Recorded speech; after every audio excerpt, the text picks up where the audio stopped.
సాధారణ ఎన్నికల తర్వాత ఏపీ వ్యాప్తంగా రాజకీయాల్లో మార్పు ఎలా ఉందో గానీ ఆ జిల్లాలో మాత్రం విపరీతంగా రంగులు మారుస్తోంది. రాష్ట్రమంతటా పొలిటికల్ పార్టీల మధ్య నాయకుల మధ్య వార్ నడుస్తుంటే అక్కడ మాత్రం పరిస్థితి వేరేలా ఉందట. అటు పోలీసులు తగ్గరు, ఇటు నాయకులు తగ్గరు అన్నట్టుగా ఉంది అక్కడ వ్యవహారం. ఇంతకీ అది ఎక్కడ, అసలు అక్కడ ఏం జరుగుతోంది? సిక్కోలులో ఖద్దర్ వర్సెస్ కాకి, పోలీసులతో మాజీ మంత్రి యుద్ధం. సీదిరిపై పోలీసుల ఆగ్రహం దేనికి? శిరీష వర్సెస్ అప్పల్రాజు మధ్యలో పోలీసులు.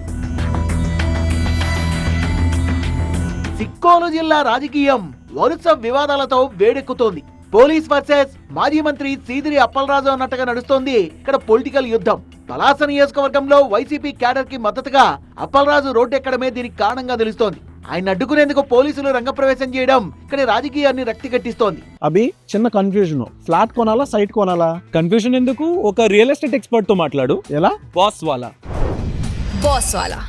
Be the boss. మాజీ మంత్రితో పోలీసులు వ్యవహరిస్తున్న తీరు ఇప్పుడు పొలిటికల్ గా హాట్ టాపిక్ గా మారింది. ఇష్యూ ఏదైనా మాజీ మంత్రికి పోలీసులకు మధ్య వాగ్వాదం పరిపాటిగా మారిపోయింది. సందర్భంతో సంబంధం లేకుండా ఎప్పుడు సలసలా కాగిపోతా ఉంటుంది పలాస రాజకీయం. పౌర హక్కుల సంఘం నేత అనుమానాస్పద మృతి విషయంలో దర్యాప్తు ఏమైందంటూ ఇటీవల మాజీ మంత్రి సీదిరి ఆందోళనకు దిగడం పెద్ద రచ్చకు దారితీసింది. తమ విధులకు ఆటంకం కలిగించారంటూ పోలీసులు ఆయనపై కేసు నమోదు చేయడంతో మొదలైన వివాదం కంటిన్యూ అవుతూనే ఉంది. అదలా ఉండగానే ఇప్పుడు మరో వివాదంలో మాజీ మంత్రి సీదిరిపై స్థానిక సీఐ పరుష పదజాలం వాడడం, బూతులతో రెచ్చిపోవడం వివాదాస్పదంగా మారింది. ఇక్కడ టీడీపీ సిట్టింగ్ ఎమ్మెల్యేగా ఉన్న గౌతు శిరీషకు మాజీ మంత్రి వైసీపీ నేత సీదిరి అప్పల్రాజుకు మధ్య పచ్చగడ్డి వేస్తే భగ్గుమంటోంది. నిత్యం ఏదో ఒక వివాదం కారణంగా ఇద్దరి మధ్య ఇక్కడ మాటల యుద్ధం నడుస్తోంది. ఇద్దరు నేతల మధ్య జరుగుతున్న ఆధిపత్య పోరులో పోలీసులు నలిగిపోతున్న పరిస్థితి కనిపిస్తోంది. ఈ కారణంగా ఒక్కోసారి పోలీసులు ఫ్రస్ట్రేషన్ కి లోనవుతున్నారు. ఆ ఫ్రస్ట్రేషన్ వల్లేనేమో మాజీ మంత్రి సీదిరి అప్పల్రాజుపై కాశీబుగ్గ రూరల్ సిఐ తిరుపతిరావు దురుసుగా ప్రవర్తించారు.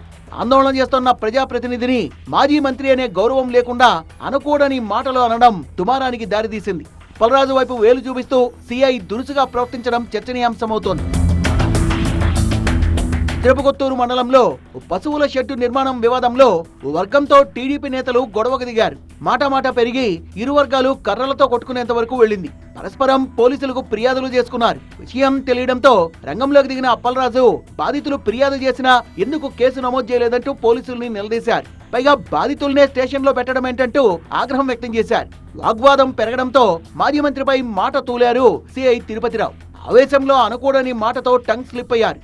మాజీ మంత్రిపై సిఐ వాడిన భాష సరికాదంటూ వైసీపీ శ్రేణులు తీవ్ర అభ్యంతరం వ్యక్తం చేశాయి. వజ్రపకొత్తూరు పోలీస్ స్టేషన్ దగ్గర స్వల్ప ఉద్రిక్తత ఏర్పడింది.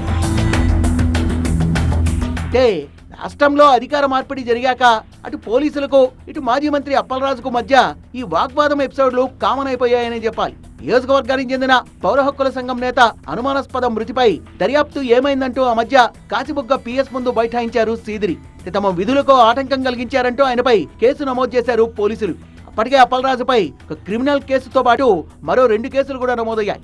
కేసులన్నీ కూడా రాజకీయ కక్షతో పెట్టినవే అని మండిపడుతున్నారు అప్పల్రాజు. పోలీసులు వర్సెస్ అప్పల్రాజు అన్నట్టుగా తయారైంది ఇక్కడ పరిస్థితి.